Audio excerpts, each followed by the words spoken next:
Happy Republic day. आप सबको मेरी ओर से और मेरे परिवार की ओर से रिपब्लिक डे, गणतंत्र दिवस की हार्दिक शुभकामनाएं। और हम जानते हैं कि आज रिपब्लिक डे है और इस रिपब्लिक डे पर मैं एक छोटा सा संदेश आपको देना चाहूँगा। हम जानते हैं कि हमारे पास एक संविधान है और हमें उस संविधान के उन नियमों के, उन कानूनों के अधीन होना चाहिए। और जो लोग कानून को अपने हाथों में लिए हुए हैं, जो लोग कानून को लोगों को देने वाले हैं, और आजकल के लोग जो पढ़े लिखे लोग हैं और लॉयर्स हो गए और जजेस वगैरह हो गए, ये सब लोग जो कानूनों को अच्छी तरह से जानते हैं, और आजकल का हर एक नागरिक जो कानून को अच्छी तरह से जानता है, लेकिन हम देखते हैं फिर भी लोग अपने आप के जीवन को कानून के अधीन नहीं दे पा रहे, और वो कानून को जानते हुए भी कानून को नहीं तोड़ना चाहिए, इन बातों को जानते हुए भी वो तोड़ रहे हैं। इसकी क्या वजह है मेरे प्रियो? क्योंकि मनुष्य अपनी रियल गवर्नमेंट के अधीन नहीं है। जो सारे मनुष्य जाति के ऊपर, हर धर्मों के ऊपर जो गवर्नमेंट है, मनुष्य उसके ना अधीन होने के कारण, जो अर्थली गवर्नमेंट से धरती की सरकारें हैं, धरती की सरकारों के नियम हैं, इसलिए मनुष्य उनके भी अधीन नहीं हो पा रहा।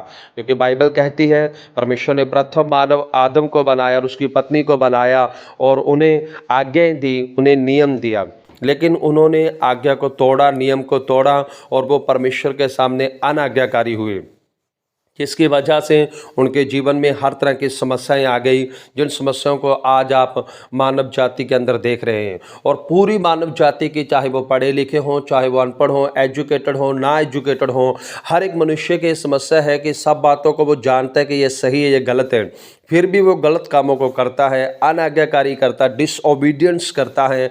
और मनुष्य अपने परिवार में भी अपने अधिकारियों का अनादर करता है और उनकी बातों को नहीं मानता, और पति के पत्नी अधीन नहीं है, अधिकारियों के आम जनता अधीन नहीं है, लॉ को लोग जानते भी कुछ समझ नहीं रहे। वजह यही है कि मनुष्य परमेश्वर के लॉ से हट गया है, परमेश्वर के नियम से हट गया है, और कोई भी मनुष्य परमेश्वर के अधीन नहीं है। सब लोग उस ईश्वर को प्रभु जरूर कहते हैं, लेकिन वो उसके अधीन नहीं है, और मनुष्य अनाज्ञाकारिता में अपने जीवन को जी रहा है, जिसके कारण वो तरह तरह की बीमारियां, समस्याएं, करप्शन, इन सब चीज़ों का सामना कर रहा है। अगर आप चाहते हैं कि आप अपने देश के संविधान के अधीन हो, अगर संविधान देने वाले लोग चाहते हैं कि वो संविधान को खुद भी पालन करें, अगर संविधान देने वाले लोग चाहते हैं कि देश के नागरिक संविधान को पालन करें, तो हमें सबसे पहले परमेश्वर के कानून के अधीन आना होगा, हमें परमेश्वर के अधीन अपने आप को सौंपना होगा। और बाइबल कहती है प्रभु यीशु मसीह ने परमेश्वर के अपने आप को अधीन किया और परमेश्वर की हर बात को माना, और क्रूस के ऊपर चढ़ गए, मारे गए, दफनाए गए, और तीसरे दिन मुर्दों में से जी उठे, और उन्होंने परमेश्वर के सारे नियम को पूरा किया। और जब एक व्यक्ति प्रभु यीशु मसीह को एक्सेप्ट करता है, तो परमेश्वर उस व्यक्ति को भी ऐसा मान लेता है, ऐसा समझ लेता है, ऐसा देख लेता है कि उस व्यक्ति ने परमेश्वर के सारे नियमों को पालन कर लिया है, पूरा कर दिया है। और प्रभु यीशु मसीह के द्वारा एक व्यक्ति परमेश्वर के सामने राइट स्टैंड में आता है, राइट रिलेशनशिप में आता है, राइट संबंध में आता है। और यीशु मसीह के द्वारा एक व्यक्ति को परमेश्वर ऐसा देखते हैं कि उसने कोई पाप, कोई गलती नहीं की। एक व्यक्ति के व्यक्तित्व के कारण नहीं है, ये प्रभु यीशु मसीह के क्रूस पर किए गए कंप्लीट वर्क के कारण, काम के कारण है। और अब जब एक व्यक्ति प्रभु यीशु मसीह को ग्रहण करता है, तो व्यक्ति परमेश्वर की धार्मिकता को प्राप्त करता है, अर्थात अब उस व्यक्ति का परमेश्वर के साथ सही संबंध है, वो व्यक्ति परमेश्वर के कानून को पूरी तरीके से पालन कर चुका है। परमेश्वर उस व्यक्ति को ऐसा देखते हैं। और जब एक व्यक्ति परमेश्वर के नियम के अधीन होता है, तो वो अपने संसार में बनाए गए नियमों के भी अधीन होगा, कानूनों के भी अधीन होगा, और सरकारों के भी अधीन होगा, और अपने देश के लिए एक अच्छा नागरिक बनेगा।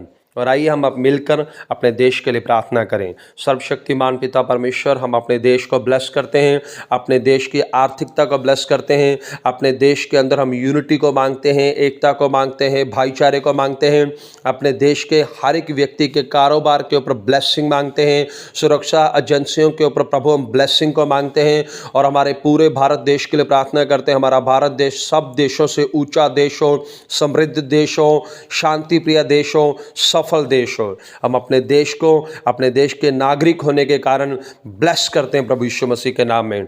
और पिता, आपका राज्य, आपकी हुकूमत हमारे भारत देश के ऊपर हो, हमारी हृदय से प्रार्थना है। यीशु मसीह के सामर्थ्य नाम में होकर मांगते हैं, आमीन। God bless you all.